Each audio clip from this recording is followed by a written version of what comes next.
From Crisis Number 1, Paragraph 10, Bravery and Cowardice, Warning.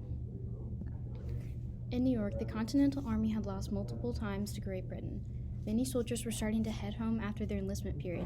They also started to abandon the army. The soldiers' morale was starting to lower due to the cold weather and delayed arrival of supplies. Before the Battle of Trenton on December 25th, Washington's troops were read Paine's pamphlet on December 23, 1776. Thomas Paine was a political activist, a patriot, and wrote two pamphlets.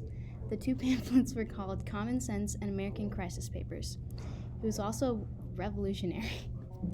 Crisis Number 1 was directed towards the people of America, more specifically the troops. The message Thomas Paine was trying to convey was that we were right and we just need to keep fighting. The purpose of Crisis Number 1 was to tell the people to stay in the army and come back if they left. Also, to convert Tories and convince the Tories that they were bad and they should fight against the British.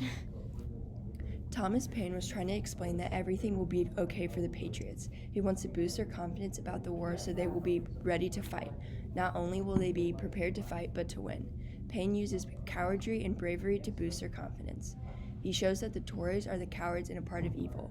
He also shows that the Patriots should have no fear and that they are very brave to take on the cowardly Tories. Another thing that Paine does throughout this paragraph is warn the people.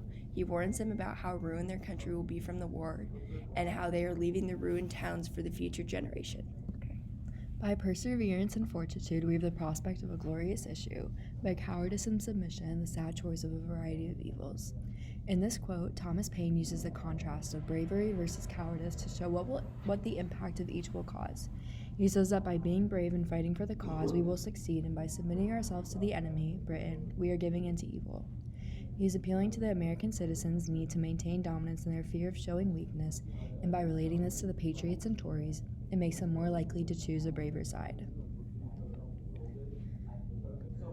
I thank God that I fear not. I see no real cause for fear. I know our situation well and can see the way out of it. In this quote, Thomas Paine speaks to how he has no fear regarding the outcome of this war. He states that he can see the way out of it, showing how brave he must be to blindly trust. His strong sense of what will end up winning gives off a sense of confidence that is meant to scare the men, leaning towards the loyal side and show that the truly brave will trust in the Patriots. And if there yet remains one thoughtless wretch who believes it not, let him suffer it unlamented. In this quote, Paine speaks on the fact that there will be one person in America who does not believe that these horrible actions will happen and is still loyal to Britain.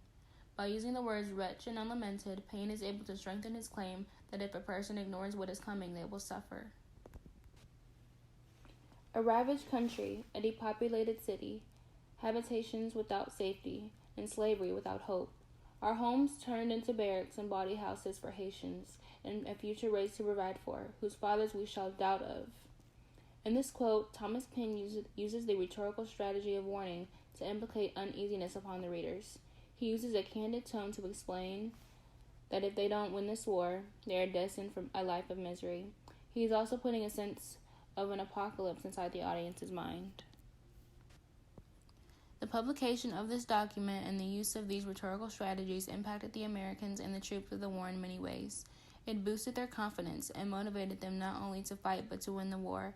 It also helped them understand the reason why they were protesting against the country that wronged them.